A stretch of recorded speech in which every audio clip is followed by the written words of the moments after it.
Matthieu chapitre 20. Car le royaume des cieux est semblable à un maître de maison qui sortit dès le matin afin de louer des ouvriers pour sa vigne. Il convint avec eux d'un denier par jour et il les envoya à sa vigne. Il sortit vers la 3e heure et il en vit d'autres qui étaient sur la place sans rien faire. Il leur dit, « Allez aussi à ma vigne et je vous donnerai ce qui sera raisonnable. » Et ils y allèrent. Il sortit de nouveau vers la 6e heure et vers la 9e, et il fit de même. Étant sorti vers la 11e heure, il en trouva d'autres qui étaient sur la place, et il leur dit, « Pourquoi vous tenez-vous ici toute la journée sans rien faire? » Ils lui répondirent, « C'est que personne ne nous a loués. » « Allez aussi à ma vigne, leur dit-il. Quand le soir fut venu, le maître de la vigne dit à son intendant, « Appelle les ouvriers, et paie-leur le salaire en allant des derniers aux premiers. » Ceux de la 11e heure vinrent et reçurent chacun un denier. Les premiers vinrent ensuite, croyant recevoir davantage, mais ils reçurent aussi chacun un denier. En le recevant, ils murmurèrent contre le maître de la maison et dirent, « Ces derniers n'ont travaillé qu'1 heure, et tu les traites à l'égal de nous, qui avons supporté la fatigue du jour et la chaleur. » Il répondit à l'un d'eux, « Mon ami, je ne te fais pas tort. N'es-tu pas convenu avec moi d'un denier? Prends ce qui te revient et va-t'en.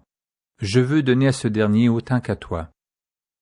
Ne m'est-il pas permis de faire de mon bien ce que je veux? Ou vois-tu de mauvais œil que je sois bon?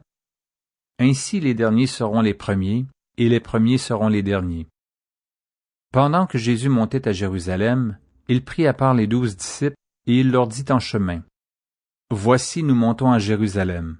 Et le Fils de l'homme sera livré aux principaux sacrificateurs et aux scribes.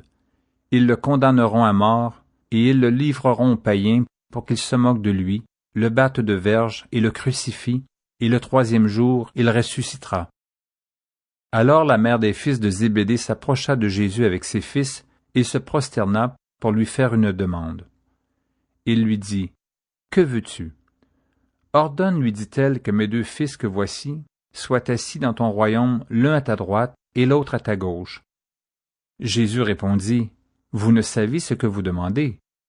Pouvez-vous boire la coupe que je dois boire? » « Nous le pouvons, dirent-ils.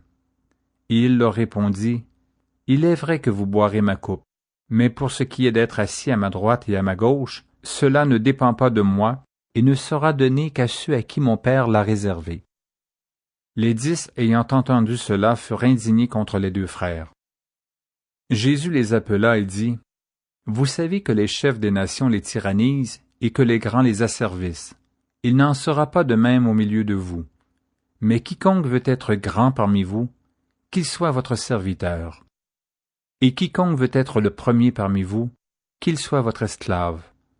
C'est ainsi que le Fils de l'homme est venu, non pour être servi, mais pour servir et donner sa vie comme la rançon de plusieurs. » Lorsqu'ils sortirent de Jéricho, une grande foule suivit Jésus.